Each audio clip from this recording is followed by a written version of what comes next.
It's more button presses I have to think about, though. That's the reason why I don't like to do it, but it'll be better that way. I like to get everybody in the stream early and start it up early so that when people come in, they can ask people if it sounds okay. Um, so just an FYI. All right, tweeted it out. Frames look good. All that stuff looks good. I can play some musica. Get a quality candidate through the site within 1 day. Oh, that sucks. That's an ad. Thanks, ad. Spotify, you suck. You suck, ad. Cause I don't pay for Spotify. Oh, okay. Goddamn Navy bullshit. Using powerful technology.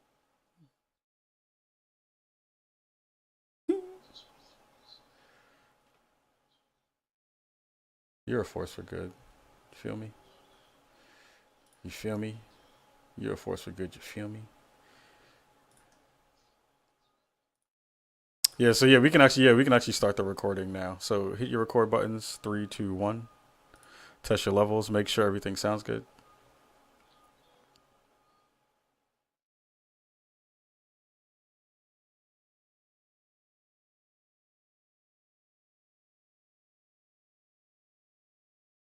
Cool beans. Oh god. All right. Everyone, we're gonna do the five count, and then I'm just gonna start in, but it will already have it synced. Okay. All right. So everybody in 5, 4, 3, 2, 1.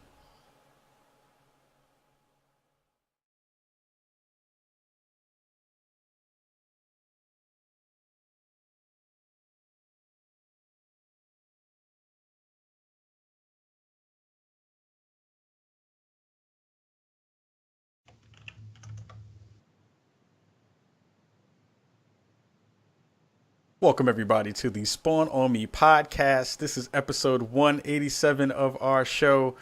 I am your host, Kahlief Adams, and I'm joined this week and every week, my man, my mellow, the smooth kind of fellow, the man who is the #1 draft pick in the NFL. He has finished the combine. He is through to the next round. He is not the long shot. It is Cicero Holmes. How are you doing, sir? 187 on a Mickey Ficky birthday. On another year. What the hell is on a Mickey Ficky birthday? What the hell is on a Mickey Ficky birthday?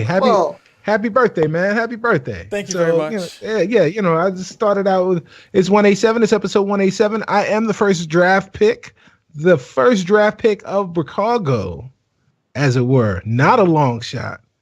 I am the guarantee. Take it to the bank. Hall of Famer. Give me the gold jacket.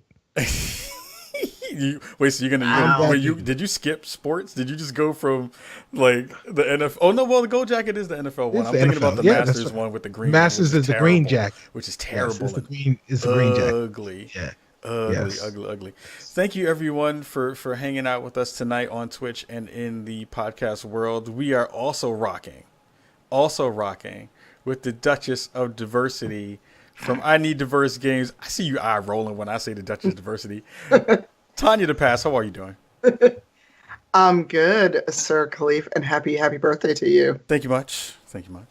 How are you doing? How's everything going? Good, getting ready for PAX and kind of having that pre-convention stress. Oh my God, am I ready to go? I think that's the thing though, right? Is like anytime a con is ready to go, everyone is like trying to figure out what's the last thing you need to put in your bag. Did you forget the last piece of material that you need? Did you bring all the swag that you need to give out to folks? All that stuff.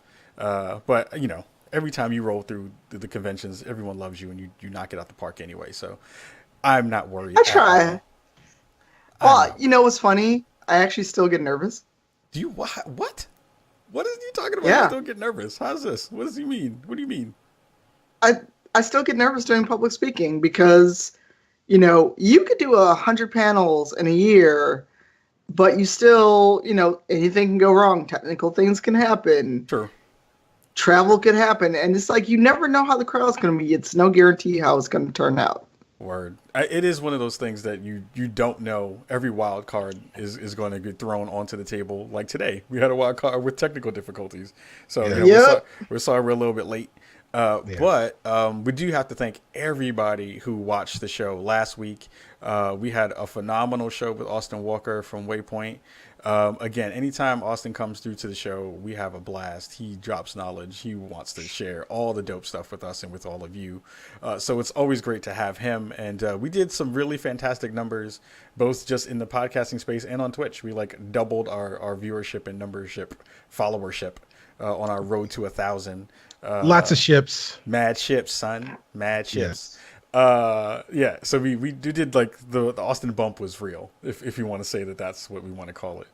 But yeah, we have a good show this week. We have a lot of cool stuff we want to talk about. We're going to jump right into it. And also want to give a big shout out before we do to our brother Reef, who has been kicking ass this week, but couldn't make it. So hopefully we'll have him on back with us next week. So if you came on just for Reef, you might as well just shut down the show now because he's not here and he's not coming here to hang out with us tonight because he doesn't like us anymore. That's the realness of it. That's the real thing. Aww. So that's what it is. Everybody let us know exactly what you think about that in the chat and also on Twitter.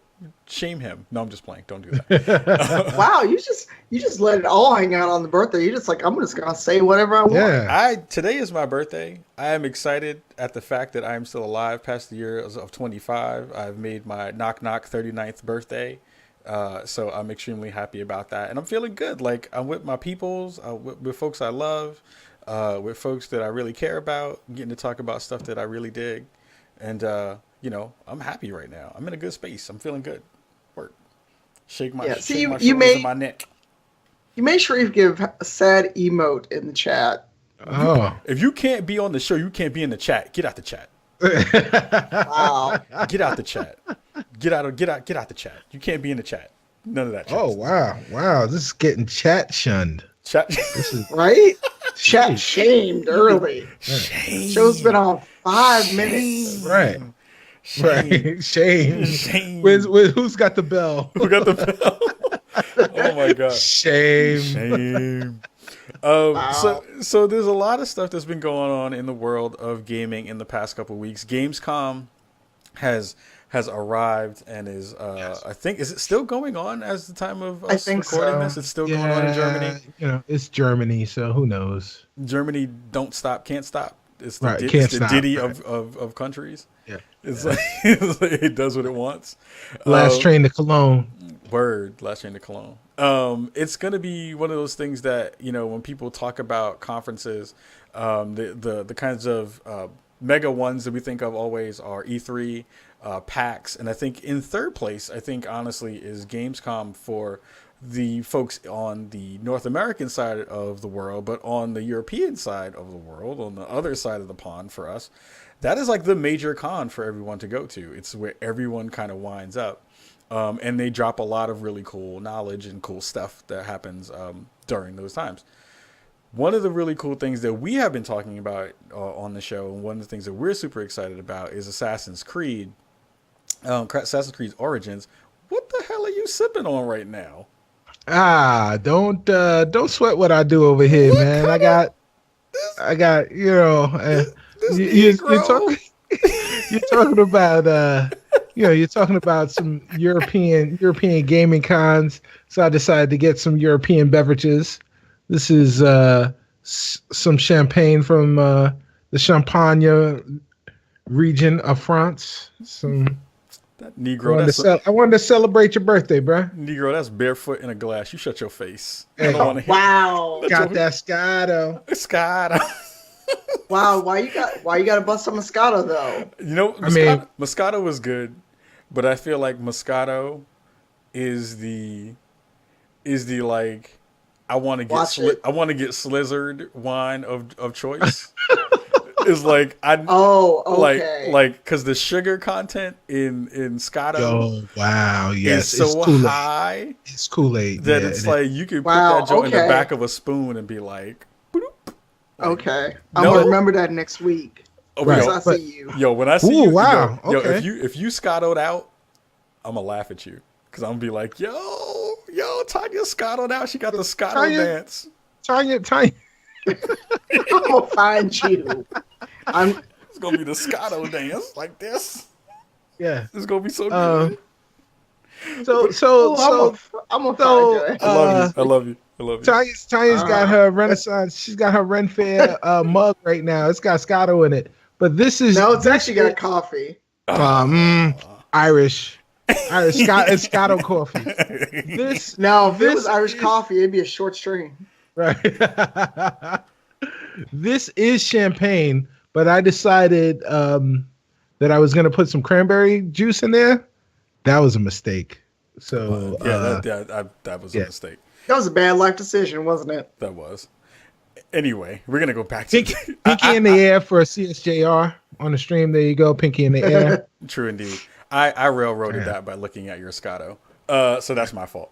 But back to Assassin's Creed Origins is one of those games that again we've been talking about for a very long time, trying to figure out what's it going to be, how's it going to play, and are folks going to really dig it? Because we're super excited that there's a black protagonist in the game, and we're excited that that's going to be the main person that you're going to be playing throughout most of the game. Did anyone get a chance to kind of check out some of the coverage from Gamescom of Assassin's Creed Origin, and what did you think about what you saw? I'll go to Tanya first. Dude, I was like that gif of Fry with like, take my money. Yeah, I was so I know I see Paris is in the chat. He's probably gonna laugh at me, but I was like legit trying to find like the God edition or God whatever like the $120 edition is where you get the statue and all the other stuff. oh right. I was just like, I'm really considering spending this kind of money on a copy of this game. But the gameplay looks amazing. The fact that they, have been doing the work, they did the historical work that Ubisoft always does, and they got someone Egyptian to be in charge of the game. Right. They're Right. actually doing the work. And for what I do, that's important. Mm-hmm. They're actually doing the work, and I'm just like I'm actually considering getting it on my Xbox One instead of the PS4 because really? all the footage we've seen is for the Xbox. Right. Right. I mean, it's right. Xbox One X, which I don't have a 4K Right. TV, but it looks really good. You can come over to my house and play the Xbox One X with Assassin's Creed Origin because I've got mine pre-ordered. Oh, that's right. You did get your pre-order in. That's right. I got my pre-order in Interesting. For the One X. for the One X or the Xbox One Infinite, We do not. which is the better name. We do not recognize that name in this show or in this chat. Right. That show was not recognized. I'm debating getting the Xbox One X, but since I don't have a 4K TV, I don't know if it's worth it at this point. Right. Well, so I'm going to play the role of Phil Spencer and say that it will make your games, all of your games, look better, even if you don't have a 4K TV. Right. So, so if you think that at some point in the next year or so that you will be getting a new TV, it's going to be a 4K one. So you might as well, if you're thinking about getting a 1X, go ahead and get the X1X now and get the 4K TV later. You will see a difference in your games. The games will load faster, and they will play a little bit better. And then they'll be, hopefully dramatically different once you get a 4K television as well.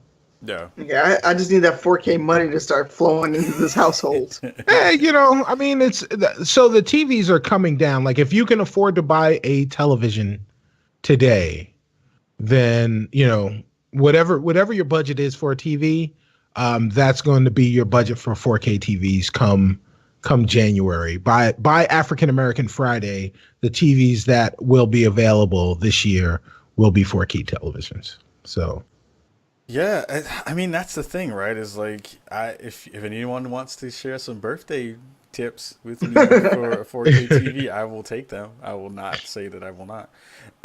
But it is that kind of thing where it's like these are going to be the tentpole games for not only the new system that is going to be coming out, but also for for 4K displays that are going to be coming out too. Like everyone's going to kind of be looking towards and looking for the game that is going to be the one showcase piece that is going to show off your new television to the people that you have come over, right? So it's like those things are going to be in tandem. I do wish and wonder if there's going to be some work in that space that's going to be done with Microsoft or even PlayStation and Sony with some other hardware companies like televisions and monitors and stuff like that. Are they going to do some bundles with Xbox One Infinites or X's as they say? Like, are those going to be things that we'll see kind of pop themselves up? C, did you get a chance to check out any of the footage from the game, and what were your thoughts about it? So so my first thought is, bravo to Ubisoft, because Assassin's Creed took a year off. It took a year off on video games, but there was Assassin's Creed media available in that better than awful feature length film. So Man. it was better than awful. So I will say that. But I think we had hit a level of apathy when it came to the Assassin's Creed series. Mm-hmm. I think people still thought that the games were good, but they just kept retreading lots of the same mechanics. It was still much of the same in different settings, and they had reached a point where they had, gone beyond saturation and reached apathy. And I thought, a year off would be good, but I was dubious as to whether or not a year off was going to be enough to get people excited for Assassin's Creed. And everything that they've shown for Origins has just looked absolutely phenomenal. Right. Just unbelievable. So,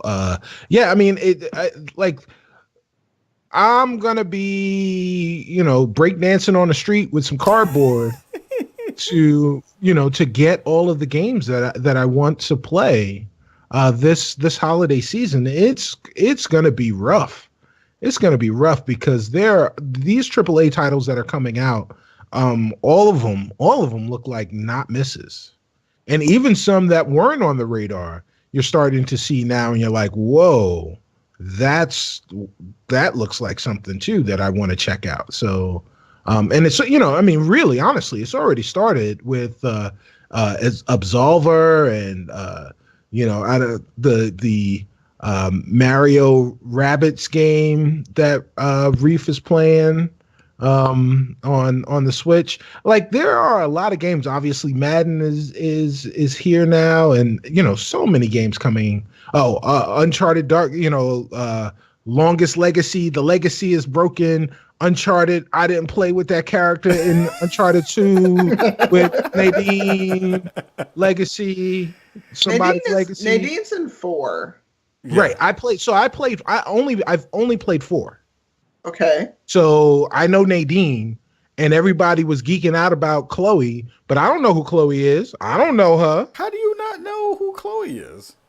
There's a thing called a wiki, Cicero. Wikis. I'm not looking at the wiki. I don't have experience with Chloe. Chloe doesn't mean anything to me. I am side-eyeing the shit out of you right now. You do that. You do that.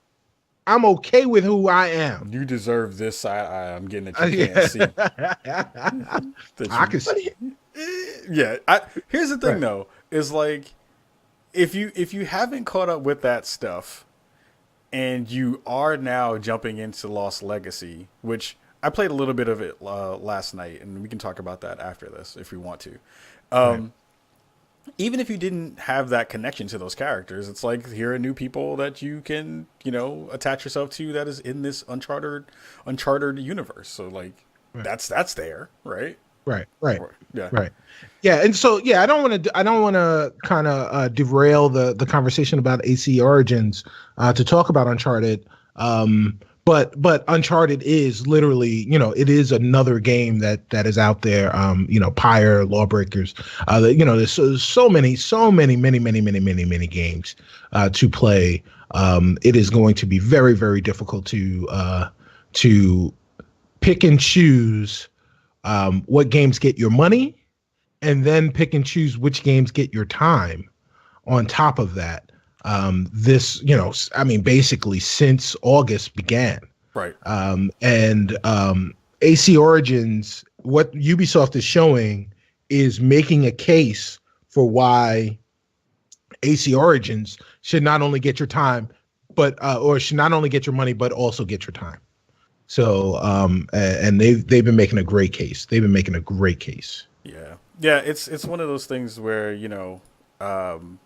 AC Origins is going to be one of those games that I think after it comes out, people will kind of go back to it and kind of besides looking at it in the perspective of all the games that they have in that series, kind of look at where it stands in terms of the rest of the games that we have coming out 2017, 2018, and say, where's that stacking up? And the way things are looking, that game might not even be in people's top 10 with the kind of craziness that we've had game wise as far as quality and quantity.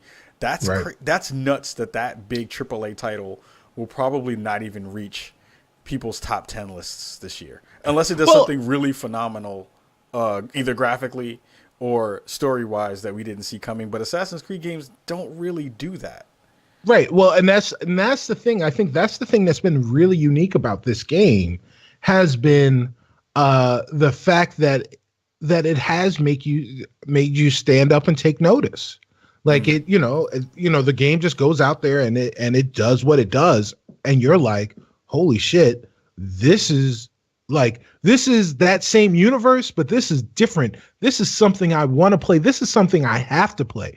And I think I'm going to go out on a limb and say that AC Origins may shock people. It may be a game that really, I don't want to say revitalizes the series because I don't want them to to run it into the ground in the same way that they had done before. Right. But I think this is going to be a game that really takes people by surprise. And so far the showing has been extremely strong, but I think it's going to take people by surprise once they get it in their hands and they're able to play it. And if it gets that Pro boost and the X1X boost, and it's impressive, then it becomes one of those showpiece games. Yeah, it's going to be real fun to see kind of where all that plays itself out. I'll just add really quickly. It was again really nice to see Origins kind of get the love that it I feel like it's going to deserve. It's nice to see Ubisoft again kind of poke through in this space again and kind of revitalize and kind of revamp Assassin's Creed when I personally was kind of just out of the loop at a certain point. I was like, I'm kind of done with the series. I'm kind of done with hanging out with all these people who are now dead, but also in the Animus, but also not dead, but also kind of in the Animus. Right. So it's like, me wanting to be kind of out of that space. This has kind of been nice to bring itself back in. And to kind of see where that world is going to wind up leading to. So that's super dope. I'm happy about it, and I'm happy that it's there. I want to know what people are going to kind of attach themselves to. I do wonder if they're going to get the historical parts right, which they usually kind of get. I mean, they get mostly they get most of that stuff pretty well done, but it was also, I got a little bit worried when I saw that CG trailer that they dropped at Gamescom. I was like, everybody mad light-skinned it, which is fine. But it's like, I was worried because I was like, you're not really showing the main character right now as much as I thought you would. And that seems a little bit weird, but they're building the world again and doing some world building, which was nice. And I don't think that they should do any more CG trailers, though. They need to stop doing that stuff because it does their game a disservice. Don't do that, folks. No more CG trailers. I think we're done with CG trailers at this point. Because next you'll have like Paris just showing up in a CG tank top in every video. You mean he doesn't already? I mean, I'm saying. Yo, I was just looking at a picture of Paris on Twitter, because that's what I do apparently. I don't know. But yo, your arms are too big, son. Your arms. I know you can hear me right now. Your arms are too big. They too big. You're doing too much. I You're think doing too much. I Right think now. it's at the point now. See, now it's at the point now, and we love you, Paris. You know you do. We know that we do. But it's at the Right. point now that anybody who stands next to you in a picture looks like you're about to eat them, and that's not Right. dope. Because looks like Yo, looks like your muscle. You'd be like this. You like pull out a muscle, and then it has like a little mouth on it, and little mouth be right. like, "Yo, I'm gonna chew you up and spit you out." Cause Yo, like, son, he's got his own emote yeah, I know. on. Oh my gosh, Well, that's yo, what you well, doing the most, yo. Twitter. I mean, not Twitter. Twitch. When you are partnered, that is what you get to rock your own emotes. Shout out to them Yeah. and go watch their channel. We have their channel Yes, yes, yeah, in our break. definitely. Yeah, definitely. You'll see that in our break whenever Yeah. when we roll that. Definitely. Moving. May I? Yeah. Yeah, go So ahead. as we move on, I want to derail these things for a second. As we're talking about Gamescom, I want to talk about something that's big from Gamescom. So two things that happened. The first is that we kind of talked about the Xbox One X finally went on pre-order and predictably, of course, sold out within moments of the pre-order being announced. But kind of lost in that shuffle was the fact that Crackdown 3, the game that I said that I said was in trouble, the game that everybody said was in trouble, has been moved back out of the holiday window and pushed into 2018 because it was, quote, not ready yet, end quote. And I can't be too mad at that though. right. Well, so I can't be mad at it either because obviously you want the game to be as good as it possibly can be. Let the game cook until it's ready. But they spent a lot of time, in marketing wise, they spent a lot of time. Microsoft did pairing the One X to Crackdown 3 as it was supposed to launch with the console. So that was going to be the thing that was the showcase to show why the One X was the beast of a machine that everybody needed to have. So now they're going to release this console with no software that is naturally paired with it. Right. So what do you guys think of the fact that this is happening? Do you think that this was a marketing mistake by them, one from which they can't recover, or do you just think that it's going to be a footnote that no one's going to care about in 4 or 5 months after the release? I think it'll be a footnote. Yeah. Yeah. I mean, my thing is, I don't know if people were really clamoring for Crackdown 3 in the way that, I don't feel like the nostalgia bug for Crackdown was as strong as a brand as people thought that it might have been. And I think that may be the actual issue, is that I think people really want Crackdown, but they wanted something really different from Crackdown, and what they saw was very much the same stuff that we had seen from before. And I think that is the bigger issue with the way that game is kind of getting pushed, is that, I saw it at E3 and I was like, all right, this looks good and I'm excited for it, but I'm not seeing the thing that you initially told me about that made me actually really excited, which was the destructive environments, right, destructive, right, and the kind of scale that you'll be able to traverse the city with. I think that, plus I feel like Agents of Mayhem might have stolen some of its thunder too. In the mind share right now of Agents of Mayhem kind of having a lot of those things. Shout out to Quantum Dot, who kind of shares that same sentiment in the chat. It's that kind of thing where I don't know what Microsoft is going to put in place of that, because when it comes out, are people going to actually care? I guess, Tanya, you've been playing a lot of Agents of Mayhem as well, and I know that you've seen some of the Crackdown stuff. Do you feel like that sentiment might be kind of on point about that game kind of taking Crackdown's thunder a little bit?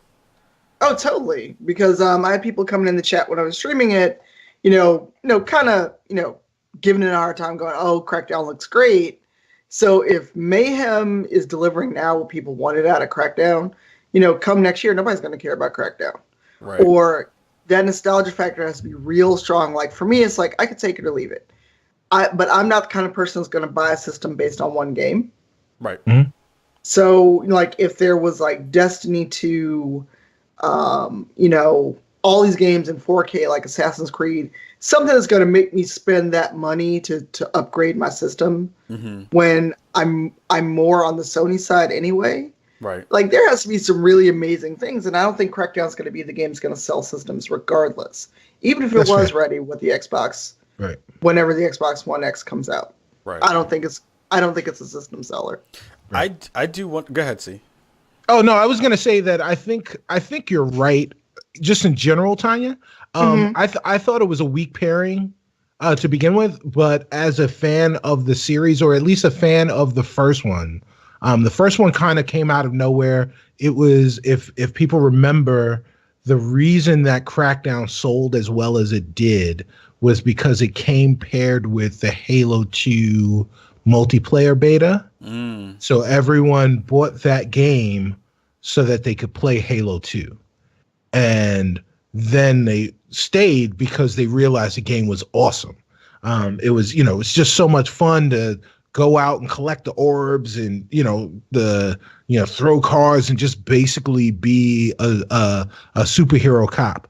And Crackdown 2 came around and it was supposed to be more of the same, but it wasn't as good.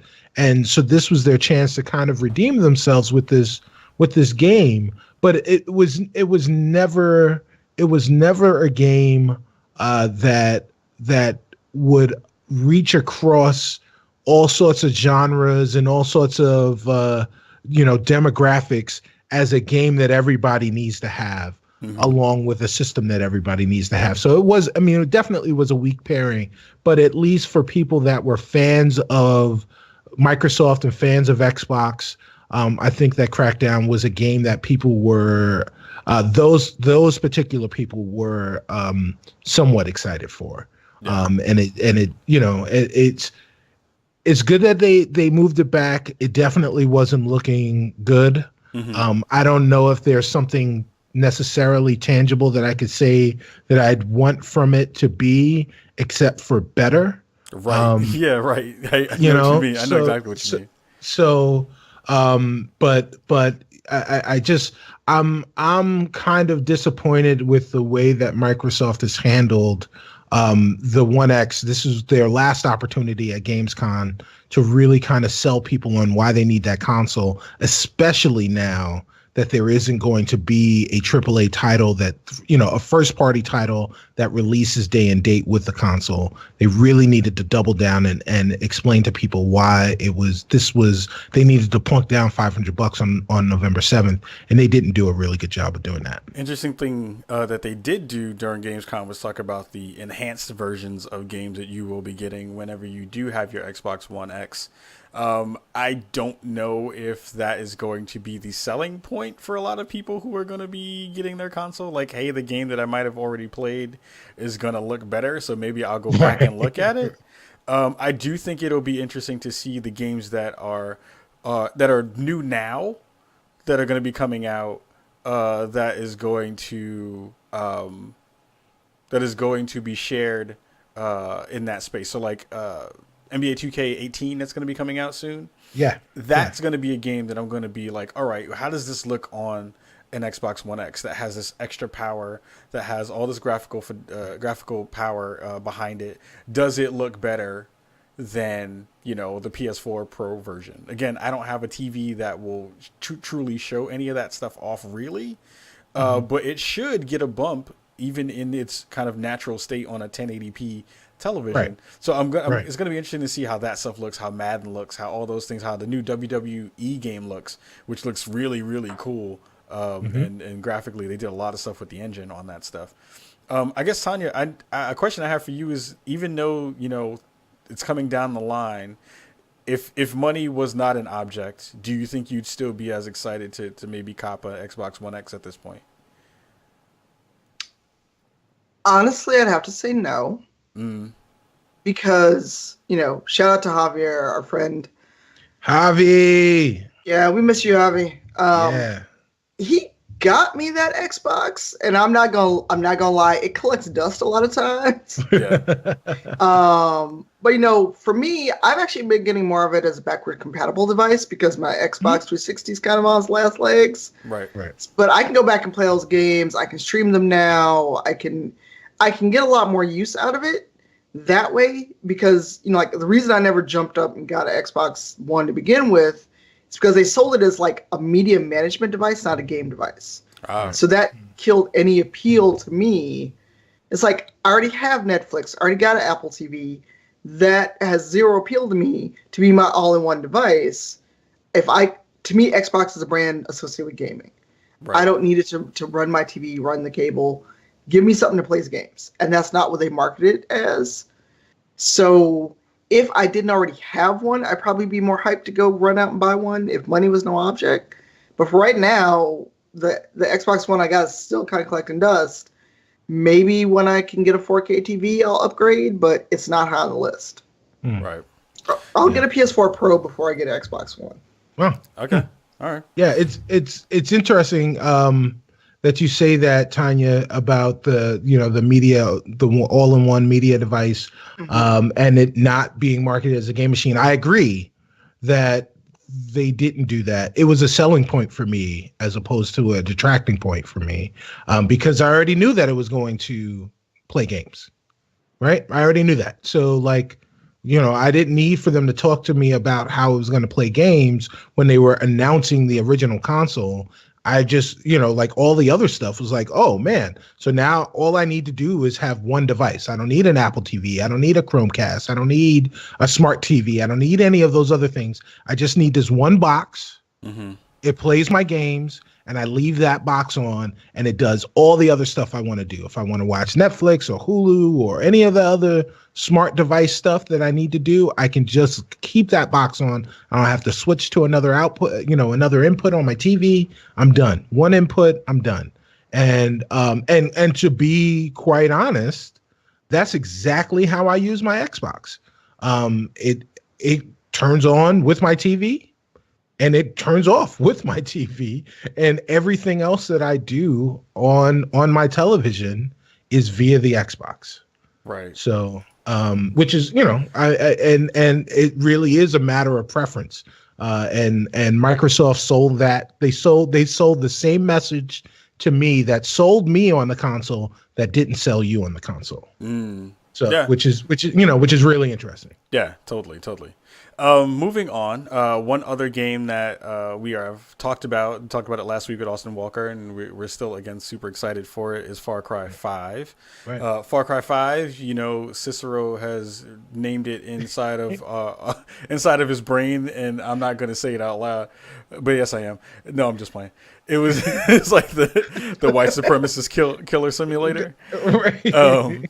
But it's like, we know what that game is trying to do. We know where that game is hopefully going. Again, Tanya wasn't on the show with us last week, but I kind of want to dig into some of your thoughts, Tanya, about, what do you think about the game currently in the way that it's situated? And I'm not sure if you had got a chance to listen to all of the parts of the show last week, but, we talked about, do you think that this game is going to get to a place where it's going to talk about the politics that it's kind of trying to hint at, and if it's going to do it in a good way. So what are your thoughts about kind of what Far Cry 5 is bringing to the table, and what do you think it's going to be able to do?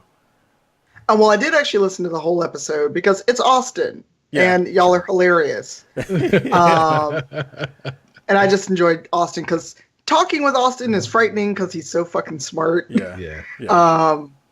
But with Far Cry, I want to give Ubi the benefit of the doubt because they did good things. They turned around Watch Dogs, what it looks like they're doing with AC. Right. And depending on where they go with the plot, they kind of have to touch on those things. Because you can't make a cult in Montana in this doomsday kind of ideology. You can't put that in there and then go, well, they're just the bad guys. Right. You can't.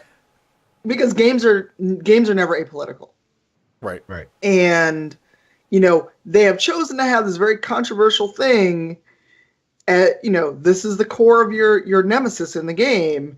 And considering what's going on in the U.S. right now, there's no way to divorce that. You Right. have to address it. As to whether they'll do it, I think they'll do it, but it may not be to the depth a lot of people want or expect. Right. Because you've basically put like the Branch Davidians as your enemies in this game. For those that are old enough to remember the Branch Oh Davidians, man, yeah, wow, yeah. Right. So I mean, you're dealing with this wacko cult, and they're holding this town hostage. And I mean, are you going to chalk it up to religion or mental illness? What ways are you gonna put this together, and make the player have to kind of think about this? You know, are there going to be hard choices? Is it going to be, I save this person, but you know my morals kind of go against it because of how they treat people? You know, and the protagonist is not voiced. There's not really, you know, because on the stream they did the other day, they talked about that. So why the protagonist isn't voiced and why there's not a lot of description, because they want the player to be able to mold that character into whatever you want it to be. Right, right. So I have hope. I don't, you know, and I say this with the caveat, I know a lot of people who work at Ubisoft, and I've had a chance to go there and speak. So with that, you know, caveat disclaimer in mind, I have hope. I can't know what they're going to pull off until we get the game in our hands. Yeah. Yeah, I see. I want to take your points on some of this too. Again, is, you know, how do you feel right now? You know, having seen some more footage of it, you know, what do you think is going to be the thing that's going to kind of pull this kind of across the finish line in terms of, you know, story and or narrative? Well, I think that the first thing that people aren't giving Ubisoft credit for is the fact that they knew going in, when they decided that this was going to be the subject matter, that it was going to be at least somewhat polarizing, and that they were going into that, you know, they were fully aware of that when they made that decision. So I think that we will get to see the resonance of their decision in the game, in the narrative of the game.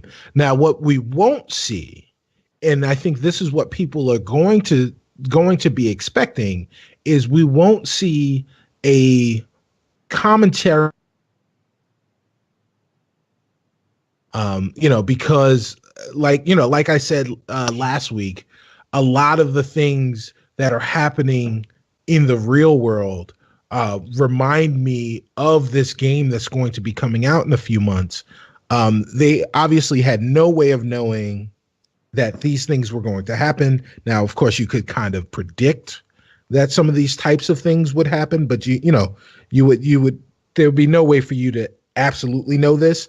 And then because there's no way for you to absolutely know this, and because the story has been written for years, there's no way for them to correctly or to really be on point with timely observations for the current state of American politics and American cultural affairs.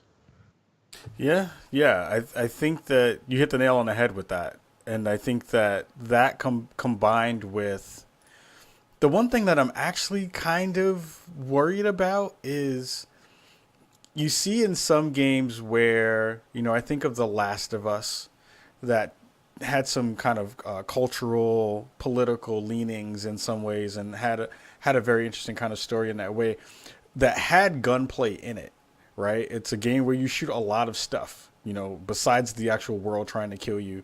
There are other humans who are trying to kill you, and there's a part of that is political within and of itself. I think in a game like this, where you're like you said, an unvoiced first-person shooter kind of game, I don't know if the gunplay is going to take away from the ability for them to tell a really good story. And I wonder if that's going to be something that we see happen, where you've detached yourself from the sentiments that they're trying to evoke because you've killed 7,000 people in your gameplay. I think that was a problem that Watch Dogs 2 had. I don't think that that's going to be a problem that Far Cry is going to have. Yeah, why not? Because you as a character, like it's not a revenge story, but it's an avenge story for Far Cry 5. You are trying to save your town. You are trying to make sure that these whack jobs don't take over by force your town. And I think that they have kidnapped, like, you are motivated because they have done something personal to you. So that as you're killing, like, there's no cognitive dissonance or narrative dissonance between you going out and feeling your feelings and then going out and becoming a mass murderer for justice. Like, whereas the other Ubisoft game that we're talking about, Watch Dogs 2, that was a problem that I had with that game, was that the main character, his name escapes me right this second, Marcus. Yeah. So the Marcus was a really fun-loving guy. He was a techno terrorist, but he was, like, when you watch the cutscenes and you kind of got a sense of who you were as Marcus. He wasn't a killer. He wasn't a violent guy. He knew parkour. He beat some people up with his yo-yo. But this dude was doing walking the dog and then beating he was walking the it. dog around the world. Right. And but then you pull out an M16, MP5, and you could indiscriminately mow people down because it's an open world game, and that just didn't make any sense. Now, in this game, in Far Cry 5, I think it does make sense. Not necessarily that you're mowing down other people, like, just normal civilians, but the enemies that are all around and in the outposts and all the things that you normally do in a Far Cry game makes perfect sense. And I don't think that you'll feel dirty doing it based on who you are as a character. I'm kind of thinking back to, go ahead, Tanya. I'm sorry. That's okay. No, just thinking about what Cicero was saying, because with at least for me, with Watch Dogs, you don't actually have to shoot people. You can, not a pacifist route, but you can, like, use your whatever, your yo-yo, whatever the fuck it was. But but you're also kind of pushed to violence, because I'm trying to sneak in and do my hacker shit, and suddenly there's armed guards with, like, Uzis, like 10 of you for, like, this one little black dude. So right. I mean, just like real life. Well, just like real life. But at some point, I'm trying to not kill people and be stealthy and go do my thing. But the game kind of forced my hand in some ways to be super violent. Right.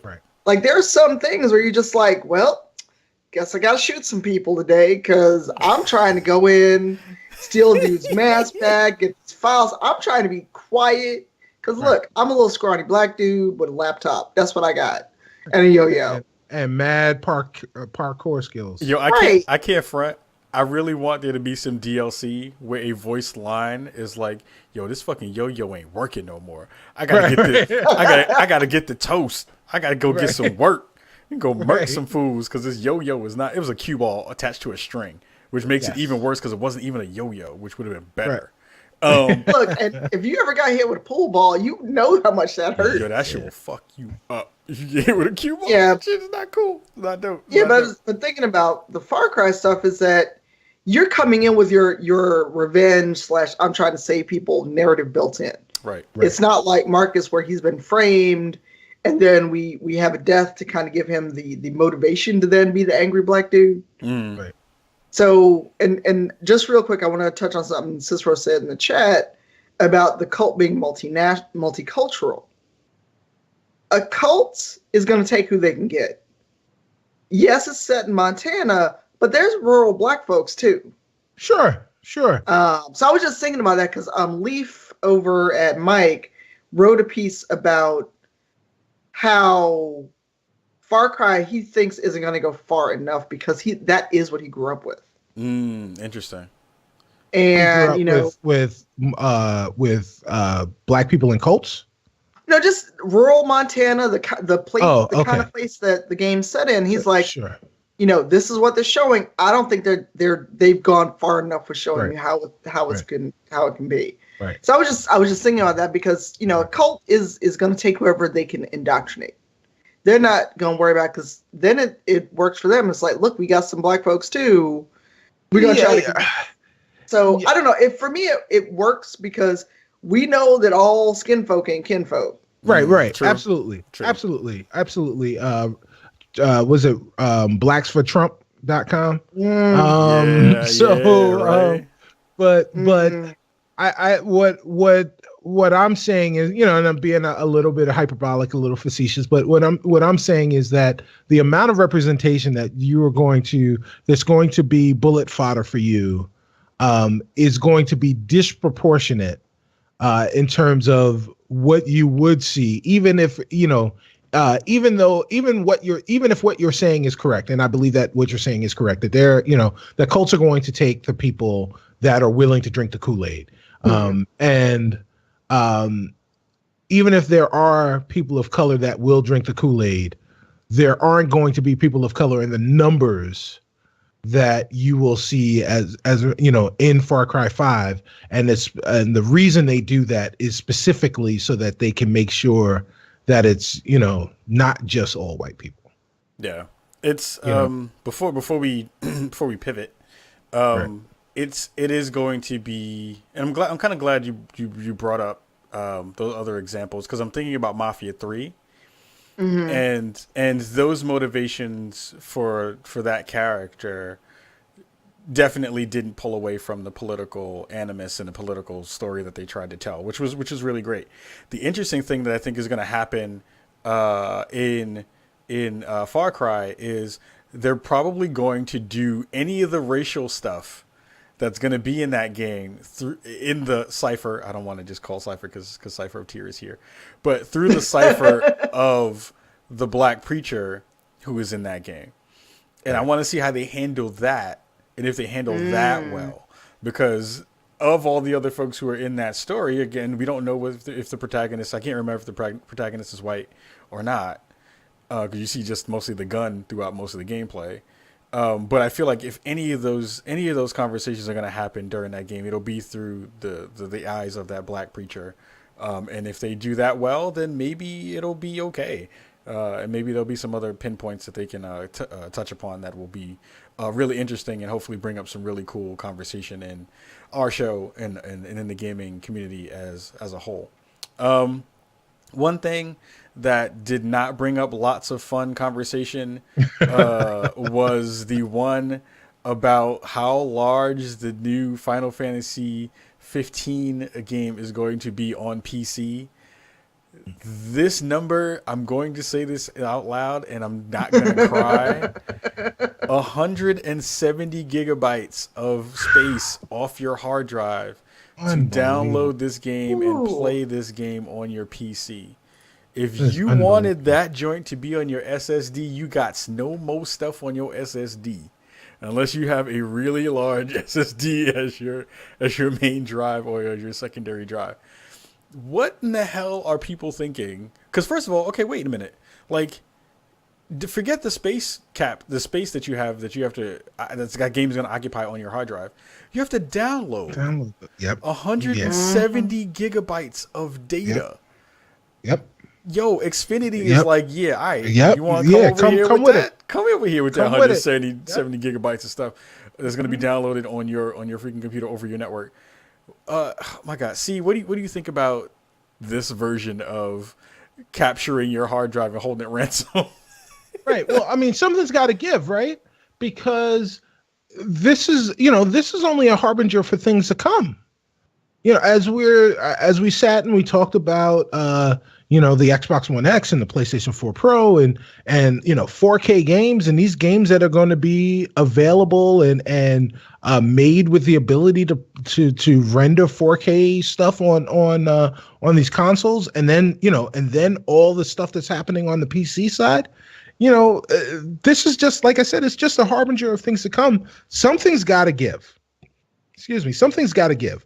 Either the cable providers, your ISPs, are going to raise the caps, and work with all of these different organizations to raise the caps. Because here's a hint, everybody. For those of you that are in IT, this also.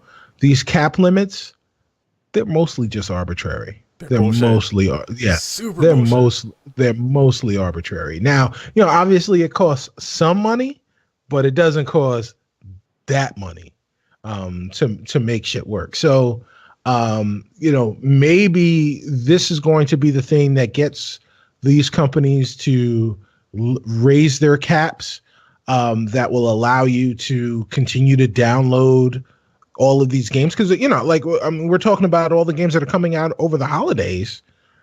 These are another, it's another thing that's you're going to be downloading terabytes worth of data over the next 3 or 4 months if you're buying 3 or 4 games a month. So that's something's got to give. Something's got to give. Tanya, what do you think about 170 gigabits? Gigabytes. I ugly laughed when I saw that. And then, that gif, a little girl from Blackish where she's like, that was me in real life. And I just looked at that. And then I just went and I threw it in the chat. The size of the game on the PS4 is like a third of that. I'm like, right. What did you put? Like, what is this? Is this like, is every single image in 4K biggest? Like, what the fuck did you do? Right. It's bigger than both of the console versions combined. That's like 3 copies of the console version and some change. Right. Yep. And Black Desert Online is 80 gigs. Oh my That's God. stretching it for me. Yeah. Right. That's why I took that game off my machine. Interesting point brought up in the chat by Mycanthrope. He says, ouch. Yeah. They say, I'm sorry, I'm not going to presume your gender. Ouch. That would be awful for folks in Australia where their limits are so restrictive. Oh, yeah. Well, anybody overseas is going to get screwed trying to download this game. Yeah. Oh, my God. Or just not be able to download it. Yeah. Yeah, because I was in Australia, I was in a hotel, not even like someone's crib or like on internet I paid for on my phone. I had 1,000 megabit limit in a nice hotel. Wow. Can you imagine what your bill would be if you tried to download that kind of internet, download that kind of file size? Wow. I mean, yeah. I mean, well, and I guess we'll leave on this note, or at least for me, is that game wasn't even that good to be downloading for 170 gigabytes. Hey, I was waiting for that shade. That game isn't even that good for 170 megabytes. There is no game that's that good enough. I don't care if it's the platinum edition of the next Dragon Age game. I'll be like, nope, I'm getting that shit on console. I mean, the fishing was really good. I like the fishing. Nah. The fishing in that game was great. Everything else, I was like, nah, B. You could get bromance road trips. If the Backstreet Boys soundtrack was playing anytime you got into a car, that game would be worth 170 gigabytes. No, it would not. Because you'll be driving, you'll be like, you are my fire. What? Spare the viewers. Yeah, I mean. Oh, this is what I put up with, y'all. Nah, yeah. Yeah. Anyway, nobody wants that. Nobody wants it that way. 170 gigabytes. No. Goddamn Final Fantasy. Anyway, anywho, we're gonna take a short break. We're gonna go get some water. Go let you see some ads really quick. Let you see some of the folks that you should be checking out on Twitch and giving some love to. And we'll be right back after this.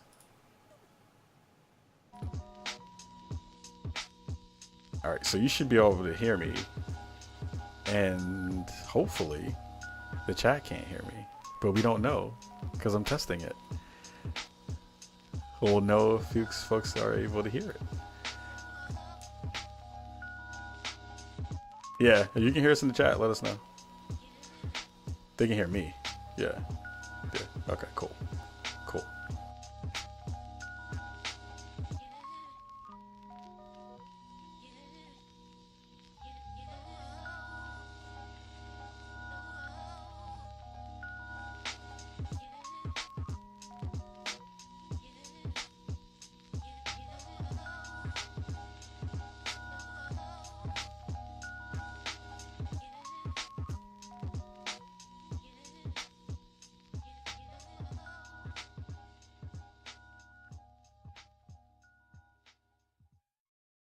Why is it that we creep?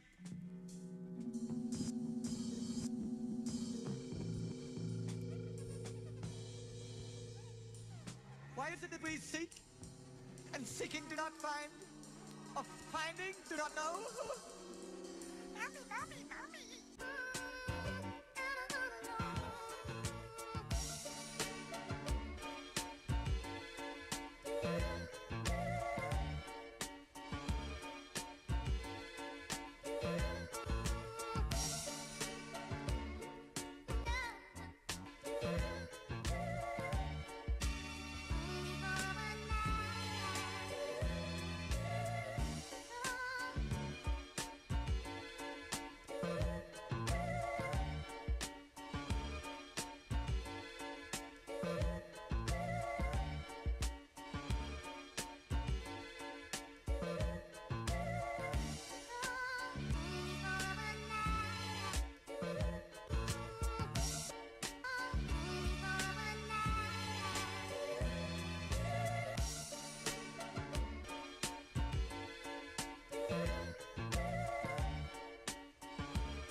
Welcome back, everybody.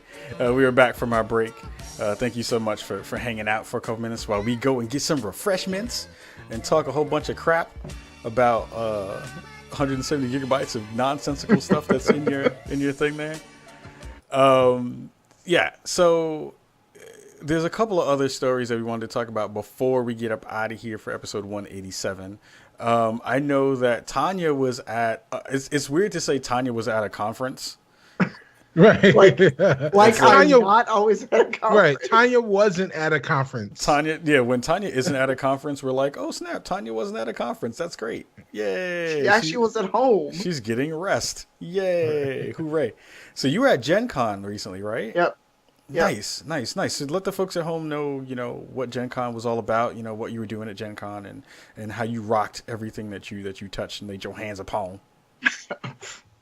Let's not get out of. I gotta big you up anytime I do it because you gotta do it. So Gen Con, for those that don't know, it's all about tabletop and it's all about card games, stuff like that. So if you're in a D&D, Pathfinder, any kind of tabletop system, that's what Gen Con's about. It was the 50th year, so there was like 200,000 plus unique visitors over 4 days in Indianapolis. Wow. Right. You said 50th, 50, correct? Yes, this is the 50th year that it ran. Yes. Yeah. Wow.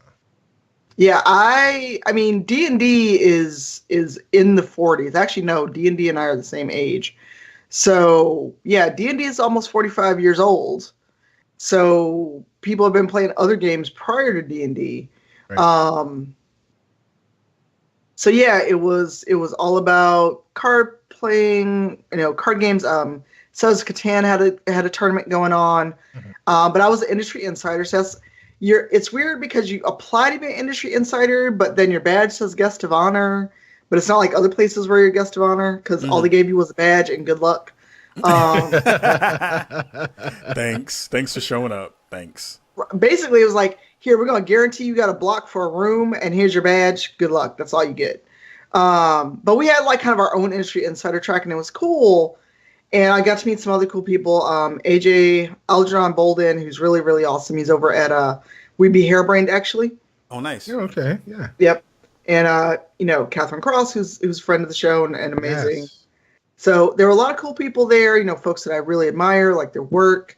Finally got to meet Lucien Solban, Oh, who's nice. over at Nice. Ubisoft and worked on Watch Dogs 2. He was there just because, that's his jam. It wasn't for work. He was strictly on vacation, and it was good. But I had the same problem with diversity panels that I'm always on for those that I did, which is I can't find brown people. How do I diversify my table? I want to have a black character, but I don't want to do the thing. How do I not do the thing? And I'm going to ask you in a crowded room, and here's this real specific thing I want to do, or that probably happened at my table, and how do I get around it? And you're just like, don't be a racist asshole. Or, remember that brown folks exist and we're playing these things, but the reason you don't see a lot of people of color at conferences is because one, conventions aren't cheap, and Gen Con's relatively close for me, and it was not a cheap weekend. And this is, splitting a room, getting a ride, you still got to eat every day, and all this other shit that you got to do at a convention, and that's with the little bit of spending I did. But it's always the same things, and I feel like tabletop is actually behind video games in that conversation. Oh yeah, totally. And you get how do I welcome people of color? How do I welcome queer folks? And it's like, say you're welcome at my shop and actually do the thing. Right. Don't remember that queer people exist just in June because you want our money. Look, That's great. I mean, it's true. A lot of places will do queer themed events only in June. They'll put up that flag, that dusty ass pride flag they have in the window all June, and that they put away till the next year. Look, I have no chill. I have none. And I got to also do panels about streaming your tabletop stuff, about technical things, and I got to kind of slide in on a couple panels specifically about queer issues in tabletop, which was fun because I got to panel with Jeremy Crawford, who's over at Wizards of the Coast about D&D. So it was good. I got to talk about stuff beside diversity, which was fun. Mm-hmm. Spent a little money, picked up the rest of the stuff for the Dragon Age RPG, picked up Burning Wheel system, and got to see some cool stuff. Got to see my buddies over at Green Ronin and Paizo and other folks, because tabletop was my first love in gaming. I was one of those people that played D&D Redbox First Edition. I deal with my mom thinking it was the devil. So You playing them goddamn devil games. basically, Why does your mom and my grandma sound exactly the same? Look, my grandmother was just like, "What you doing with them dice? You better not be shooting Right. craps." And I'm like, Right. "No, not craps. Not really." Pay that. Uh, CeeLo. It's CeeLo, mama. Right? Mama. CeeLo. Right? 456. 456. Head crack. Right. So yeah, and actually, I got to panel with Harrison Pink, who worked on Mafia 3, is now over at Blizzard. Nice. So Harrison is good people, and I really got a chance to hang out with him and chill with him because he's in tabletop too, and he was on the Entry Insider track, and it was just good. Mike and Thrope is asking about WOTC announcement. Not that I saw Mike and Thrope. I am the worst convention goer when it comes to tabletop because Mad Perot can attest to this. Gen Con, a lot of it is about playing games. Paneling is not a big part of the convention. But I'm choosy about who I table with. And being a person of color, being female, being queer, I'm not trying to go to another state and pay a lot of money to go sit at a table with people I don't know. I will buy your game and I'll come home and play with my friends. I'm not going to sit at a table for 2, 4, 6 hours with people I don't know and deal with all the things I just talked about on a panel about.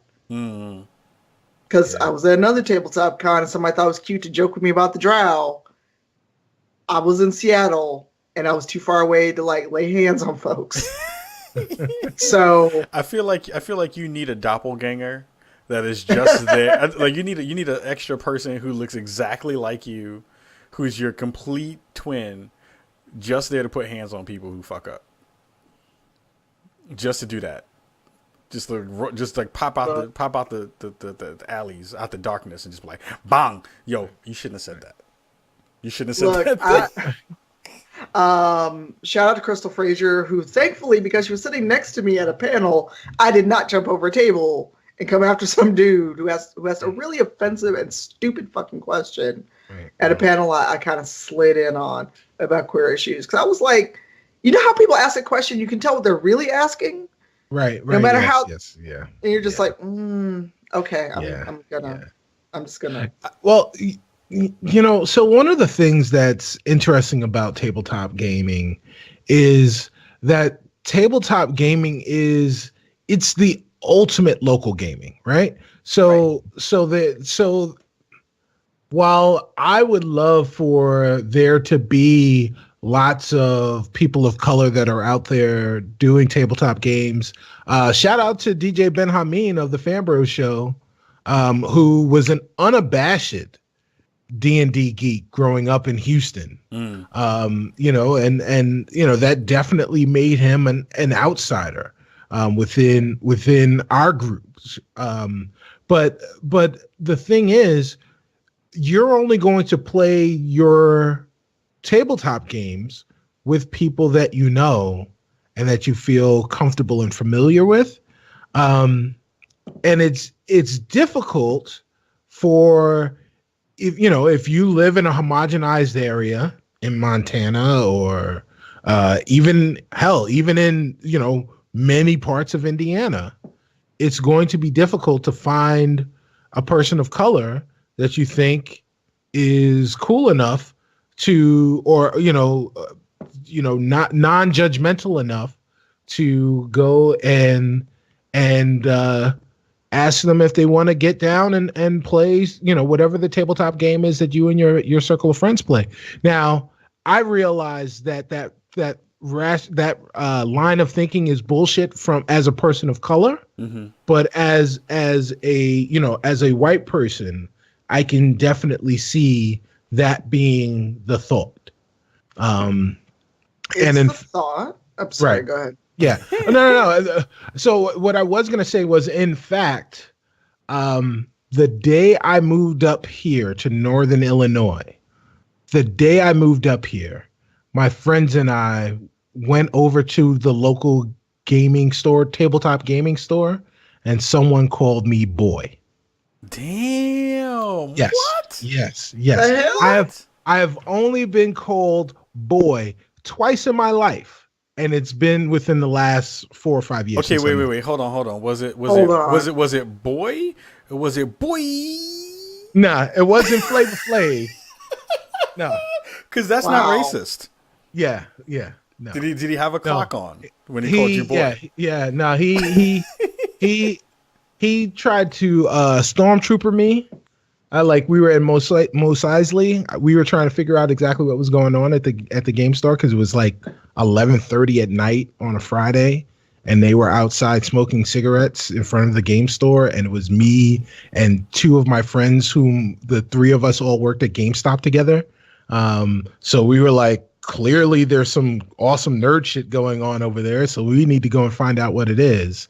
And he was like, move along. I was like, nah, man, I really want to know what's going on here. He was like, you heard me, boy. Get out of here.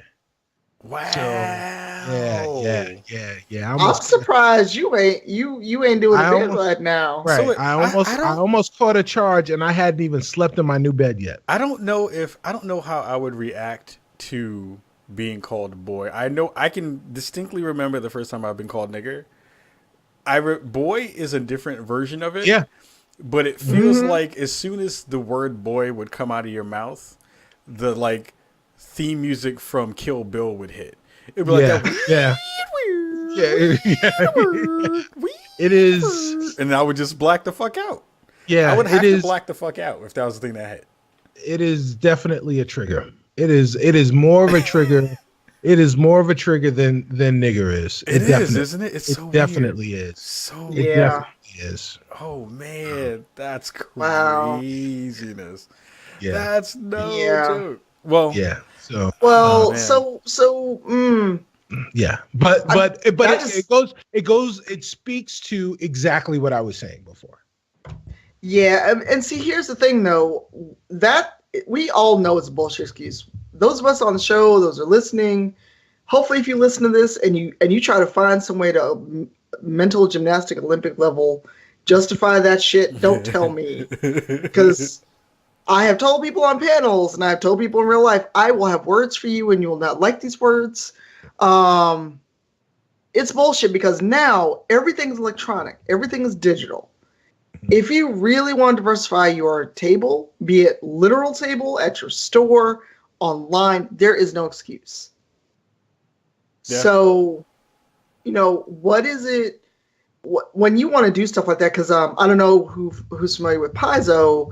They do Pathfinder. There was a thing on their forums where somebody wanted to have a slaver class. Wait, what? You heard me. Wait, what? What? I think I just broke you.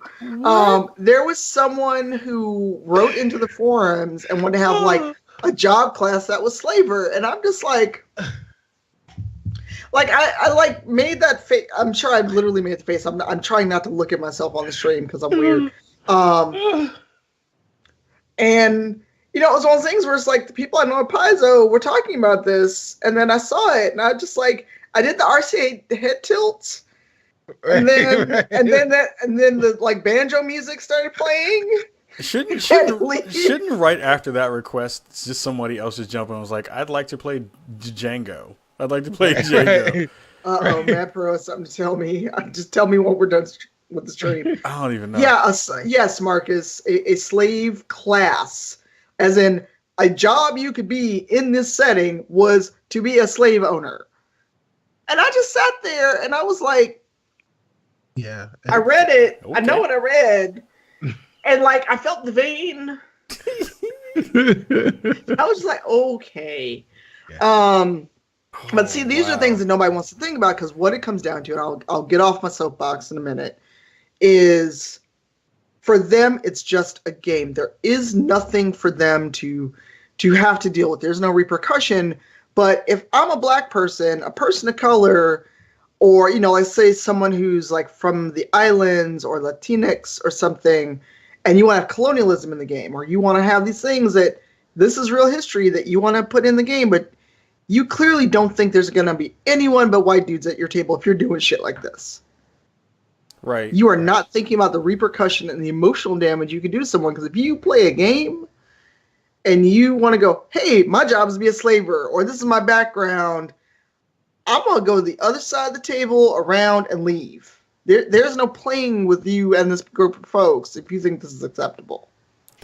I don't even know what to say to that. Like, while we talk, I will find this. So apologies for any tapping you here, but I'm gonna find this real quick. Like, how do you just randomly just be like, hey, can I get the slaver card? Like, So how? Like, where? How's that work? So Elite Dangerous has 3 factions. Space Game by Frontier Developments. I love it. Geek out about it all the time. They have three factions. They have the Federation, the Alliance, and the Imperials. Well, the Imperials have slaves. And when you are, when you're really low level, you don't have a lot of money. One way that you can make a lot of money very quickly is by choosing to smuggle slaves. And obviously, as a person of color, it comes with right.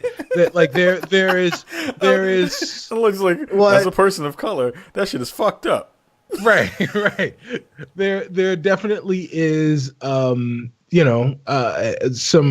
reticence to do that, and you jump in the forums and you talk on YouTube comments and that kind of stuff.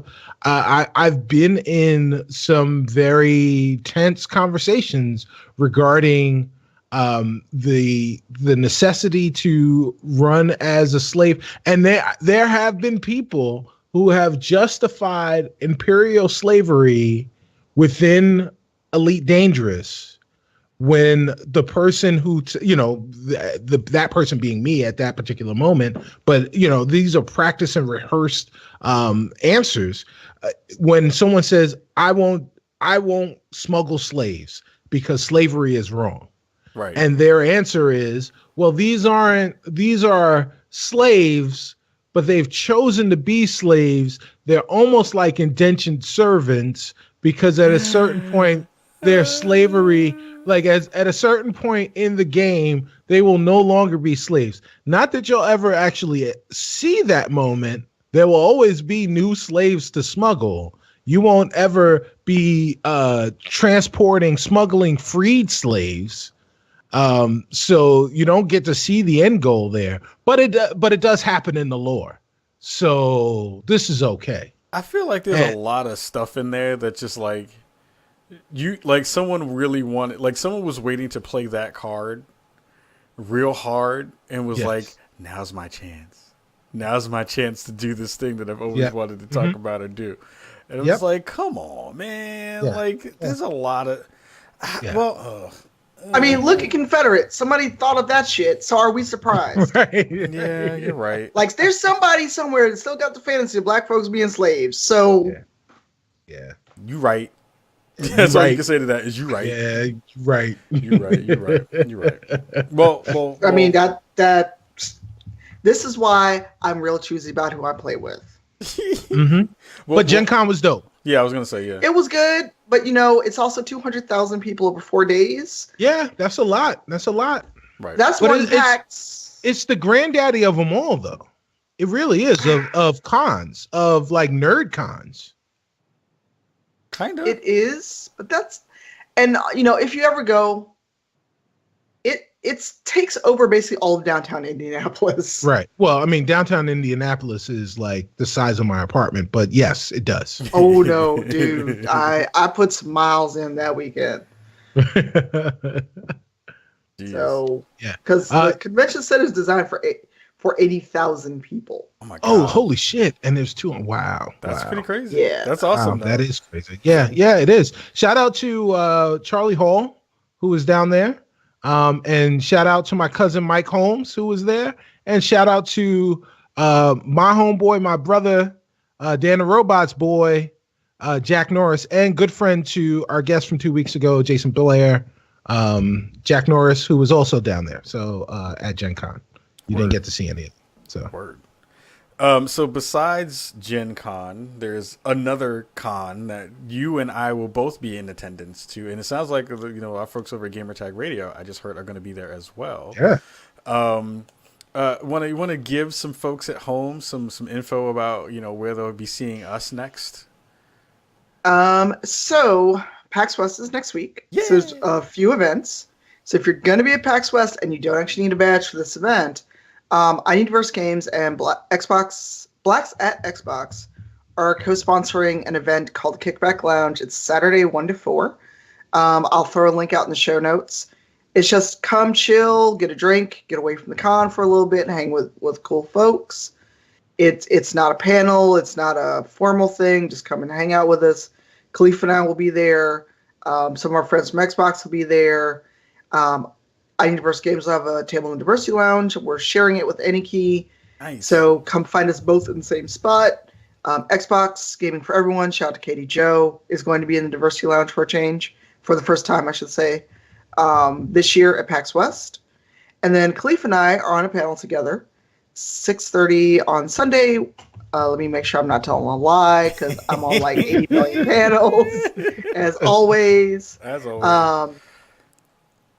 But Kahlief and I, along with Zoe Quinn, Brandon Stennis, Shanae Bryant, and let me not tell a lie, Caitlin Tremblay.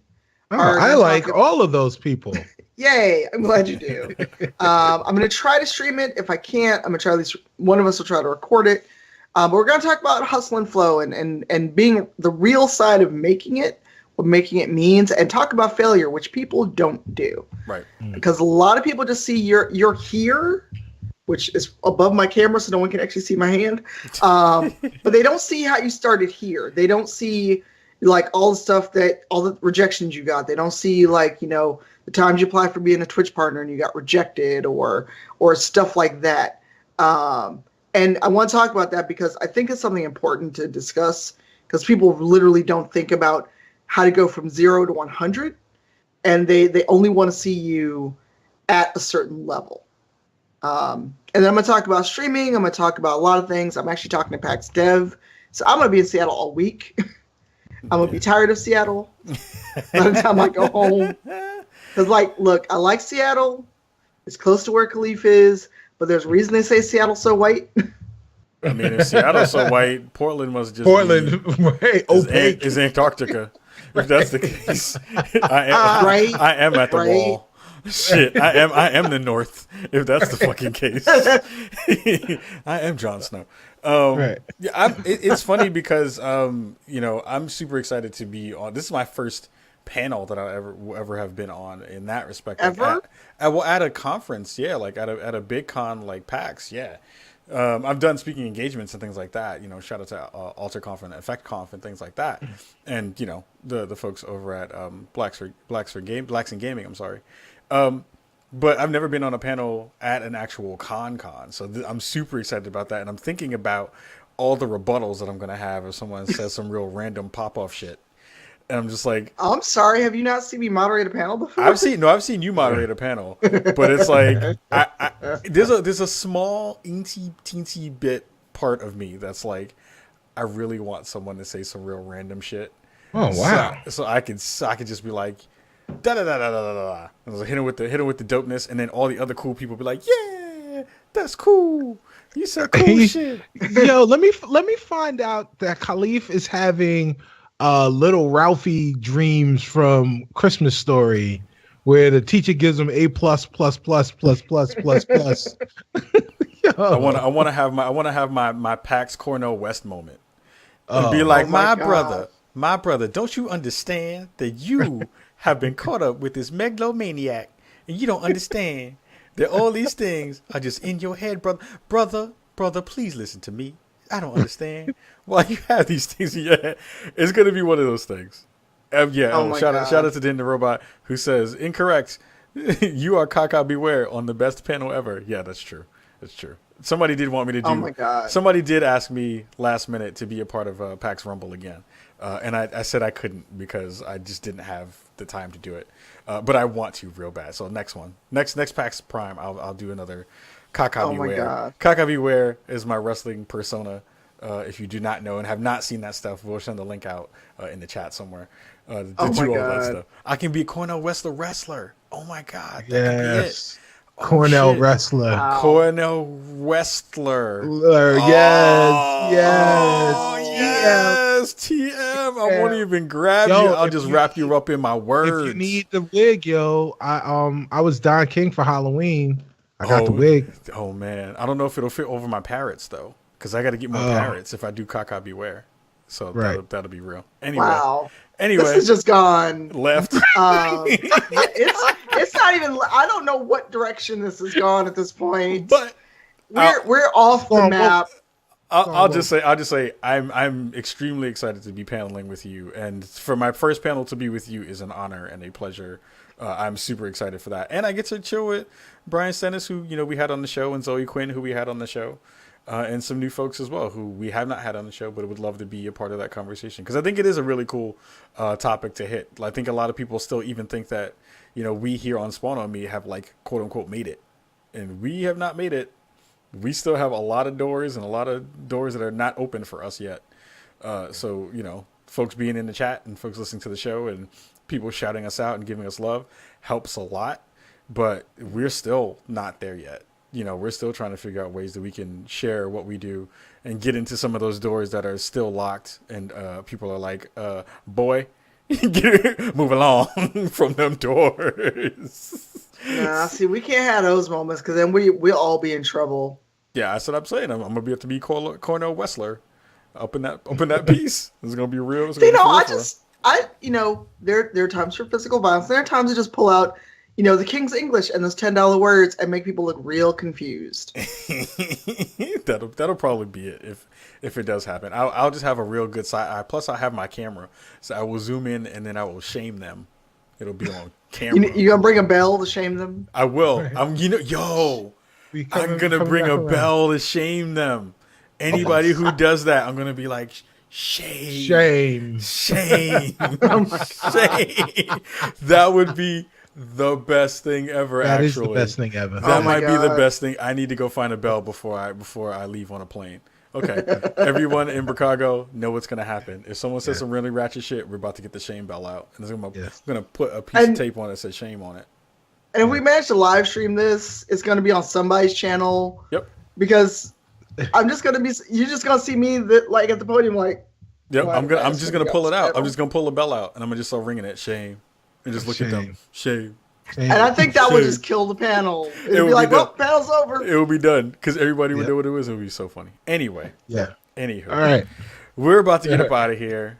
We have Again, lost all sense of everything. all sense of direction. It's all gone. It's all gone. But if you're going to be in that part of the world, please come out. If you have tickets, if you have passes to come out to PAX, we would love to see anybody and everyone from I Need Diverse Game fam and from Spawn on Me fam up there representing and giving us some love and giving the panel some love. And all the panels that Tanya will be doing during that week. I'm just hitting that one and then dipping out. But yeah, please come through. If you see us, if you see me, I won't speak for Tanya. You speak for me. You see me, come say hi. I will give you a hug and say what's up and all that good stuff. But before we get up out of here, again, we got to give the social media business. Brother from another mother. My brother from another mother, Cicero Bartholomew Brother Holmes. Can you please give all the social media business? Before I get the social media business, I want to say that so this week you guys are going to be at PAX West. Safe travels to you guys. Make sure you guys go to the panels and check those out. The following week, make sure if you're in the A, make sure you go to Dragon Con and check out our brother Sharif Jackson, who will be on some panels down at Dragon Con, making it happen down there, the mother of Dragon Cons. So check that out and check out the social media business because it is as follows: Twitter, all our social media channels. It's at Spawn on Me. Our information is in the bios. You can check that there. Our website is esn.fm/spawn on me or spawnon.me. Find our this episode and all of our archives. Make sure you go to twitch.tv and follow and subscribe there. We'll also have the stuff up on YouTube, so check that stuff out there. If you want to listen to the show on the podcast, just use your favorite podcatcher. We are there, definitely. If it's a place where you can rate, please do so. Obviously, subscribe. And if it's a place where you can review, please do so. That really helps us a bunch. And if you have anything that you want to send us that's more than 140 characters, check us out on our email at spawnonmepodcast@gmail.com. Word. If you're watching the stream, hang out because we're going to be hosting Brian Stennis actually after this. You'll be able to check out some of his stuff after we go offline. If you're listening to us again in podcast land, thank you again to everyone who followed tonight, everyone who shared and hung out with us on stream, everyone who is listening at home in your podcatcher of choice. We thank you this week and every week very, very much for hanging out with us and giving us some of your time. And until next week, we are out. Peace. You Mickey Figgy, you were supposed to say peace. And you didn't do my social either. Oh no, Cicero. I didn't. No, I didn't give you a social. Oh yeah, do it now. Do it That's now. right. I'm gonna do it now. It's Cypher Tier. CYPH. I can't spell EROFTYR. Or I need diverse games. I need DIVGMS. DMX, yes, to everyone out there. Also, I forgot to say before we jumped up out of here, next week, we will have the wonderful folks from Absolver will be on the show. Don't forget to come back here because we'll have an exclusive interview with them that we will be playing during our live broadcast next week. So if you want to check that out, you should absolutely come and hang out at twitch.tv/spawnonme for more of this goodness. And until then, we will say peace. You suck at this. Happy birthday, you loser. Peace. Bye. Peace. Get out your pads and pants. Guitars, keyboards, they tracks and your mandolins. It's real music, real business that we handle.